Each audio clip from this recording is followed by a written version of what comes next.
To introduce Charles Steinhardt from Denmark.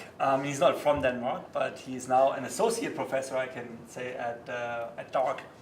But most importantly, of course, he was a grad student here at Harvard before going to places such as Japan and Caltech. And he'll tell us about some, I think, really deep questions about galaxy formation. Please. Yeah, thanks. Yeah, so I was a grad student here, and it's always fun to come back. And what I'm going to do is tell you about, I guess, first a couple of sharp problems that I think we've been developing over the past decade or so in galaxy evolution, and then about a toy model that we've been playing around with trying to see if we can solve it. And I guess I'm mainly actually hoping to get some good feedback about whether this is a good idea at all, because we're just in the stage of deciding whether to put a lot more effort into it. But maybe kind of more generally, first off, thinking about galaxy evolution. So if we want to tell the story of how you assemble a galaxy, we can kind of think about there as being three distinct phases. So the first thing we have to do is just take all the ingredients and get them in one place. Once we assemble those ingredients, then there's a whole host of complex baryonic physics and other processes that are going to turn those raw ingredients into something that we might recognize as a galaxy. And then actually, if we look in the local universe, we find that by redshift 0, at least on the high mass end, most of these processes have stopped. So there's something where, by the local universe, we finish making stars, we finish making a supermassive black hole, and things kind of get locked into place. And just as these seem to be three distinct phases in terms of the astrophysics of what's going on, these also are three distinct phases in terms of how we study them. In other words, this last phase is really the only one in which we're able to resolve galaxies and get a detailed look at their structure. This middle phase is something that we study primarily at this point through spectroscopy, and at higher redshifts even just through photometry. This initial phase, we can't even do that. So everything that we know about galaxy assembly at this point really is coming from theory and from numerical simulation, rather than from direct observational evidence as to what's going on. So at least on the observational side then, most of the developments in the past decade or so have come from this middle phase, both from studying it in more detail and from being able to push those observations to increasingly high redshifts. And maybe the most fundamental thing that we've discovered has been something that we've come to call the star-forming main sequence. So essentially telling us that, at least observationally, there's this really tight correlation between the existing stellar mass in a galaxy and the rate at which new stars are being formed, and that this is true at any fixed redshift. There's a very tight correlation. There's also, and I'll show you this in a moment, there's also a redshift dependence to this. And this looks like a very simple correlation, but I should actually maybe pause here and point out that the more we think about this, the more this should actually be kind of shocking. So imagine, just from first principles, I said I've got a galaxy and I want you to predict the star formation rate in that galaxy. What information do you need? Well, intuitively, you'd kind of think through and say, well, okay, so star formation is going to involve really everything that should set gas availability, gas composition, gas temperature. So the existing stellar mass is probably going to be part of that. The redshift or some measure of time might be part of that. But I think you'd ask me for a lot more information. Morphology is probably important. Environment is probably important. You know, whether the galaxy is in the middle of a merger, whether it had a merger a while ago, whether you've got a galaxy in a void. What the central supermassive black hole is doing ought to be important, and maybe what it did in the recent past. Something about prior star formation, so something that's going to set metallicity, perhaps a current supernova rate. Right? You would tend to have a long list of information that ought to be important and ought to be necessary to predict the star formation rate in a galaxy. But the observational evidence tells us you don't need that.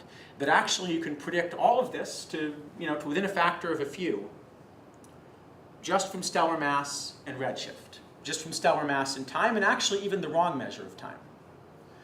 Because galaxies, if we think that it's really the mass that's important, if we think that you start assembling a galaxy and then it grows according to some track, well, we know that halos of the same mass, I shouldn't say we know. Theoretically, we expect halos of the same mass to assemble over a range of different times. that a halo of the same mass coming from a smaller but more overdense region ought to be able to assemble quicker than one that assembles from a less overdense, larger region. They'll eventually take on the same mass, but they'll do so at different times. But here, actually, the relevant measure of time is really cosmic epoch.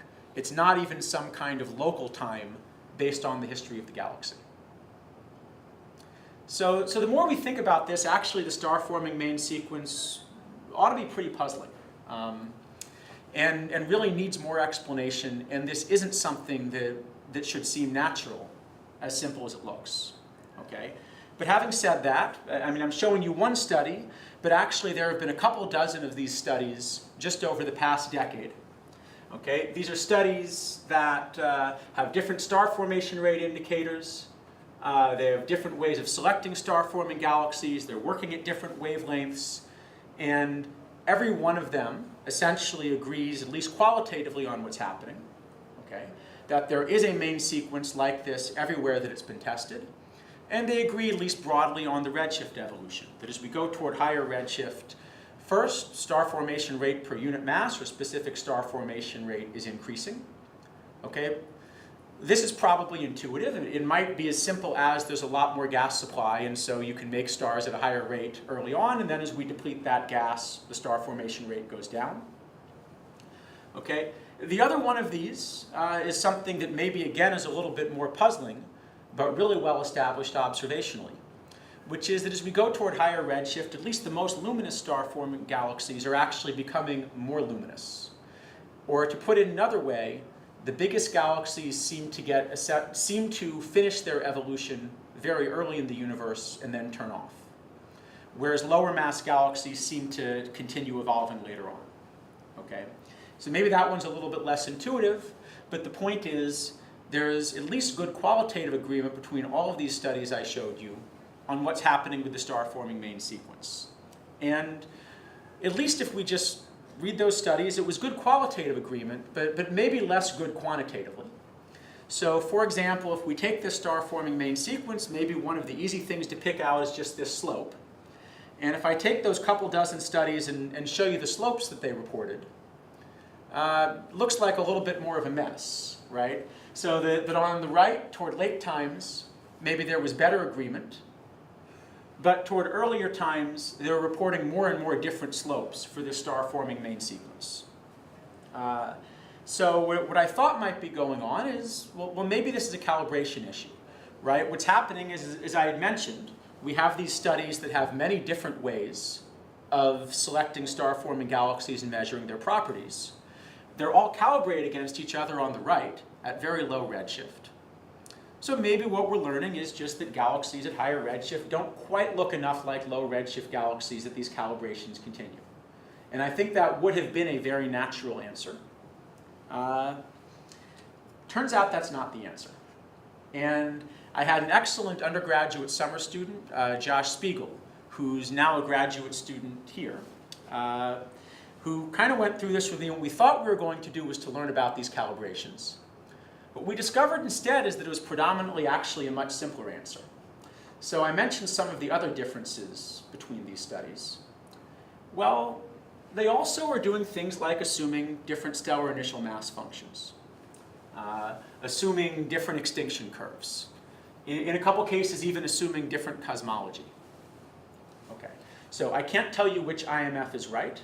I mean, that's a very complicated observational problem in its own right. I can't tell you which extinction curve is right. What I can tell you, though, is that if you pick different IMFs, you're essentially reporting your results using different units. And so what Josh and I did is we just said, well, actually the nice thing about these is that like units, you can convert from one to the other. So we went through and we took all of these studies and we just picked our favorite IMF and our favorite extinction curve and so forth, and we put them all on the same basis. And suddenly they all agree. So this is a little bit different snapshot, right? Remember that I was mentioning that this star-forming main sequence has three variables, right? There's a time, there's a mass, and there's an SFR. What I'm showing you here is a slice at fixed stellar mass of different star-forming main sequences in, I guess this is a log SFR as a function of linear time. So this is actually an exponential decline, okay? But the point is that we have all of these different ways of looking at the star-forming main sequence, all of these different ways of measuring its properties, all of these different calibrations, and they're giving us the same answer. Okay? And just to show you that I'm not cheating, here are some slices at different masses. I should mention, by the way, that even though every one of these individual panels is showing this, this exponential decrease in star formation rate, that's not quite the same thing as saying that that's what an individual galaxy does, because an individual galaxy is going to be growing in mass over time. So an individual galaxy might start in one of these low mass panels and then end up in a higher mass panel and so forth, right? The point is, these are really slices of a three-dimensional plot, and galaxies will evolve along this surface. So it's not quite fair to say that this is the evolution, but what is fair to say is that really we can look at a plot like this as observers kind of declare victory here. You know, what this says is that as observers, we have a lot of different ways of selecting star-forming galaxies and measuring their properties, and they all agree on how galaxies grow. So that's the good news, okay? The bad news is we don't really know why, right? Theoretically, we should have expected a much more complicated answer. So we need to explain this, okay? Well, what do? Well, maybe one of the things that we could do is to look for places where the main sequence breaks down. Look for some galaxies that don't behave this way and see what's different about them, and maybe that'll give us a handle, you know, on the problem. So, okay, I mentioned these things that we knew before qualitatively. Well, now I can say not just qualitatively,